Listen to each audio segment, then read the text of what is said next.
Welkom by vandag se leerreis, waar ons die filosofie van onderwys ondersoek, 'n fundamentele pilaar van onderwyserontwikkeling en 'n riglyn vir effektiewe onderwyspraktyk.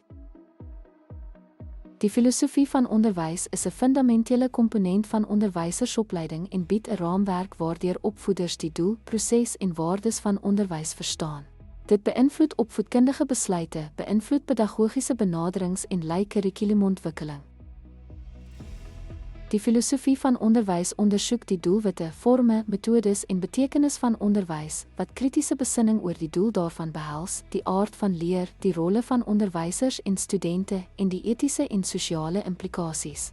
Dit put uit filosofiese tradisies soos idealisme, realisme, pragmatisme en eksistensialisme om dit op opvoedkundige teorie en praktyk toe te pas.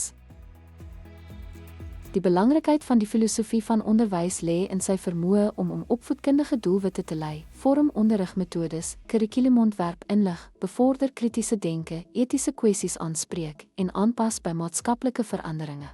Dit help bepaal of onderwys op intellektuele groei, morele ontwikkeling, beroepsvaardighede of sosiale hervorming moet fokus, beïnvloed of dit onderwyser-gesentreerd of student-gesentreerd moet wees. Besluit watter kennis waardevol is en hoe dit onderrig moet word, moedig bevraagtekening van aannames aan, ondersoek billikheid, gelykheid en geregtigheid in onderwys en help reageer op tegnologiese, kulturele en politieke verskywings.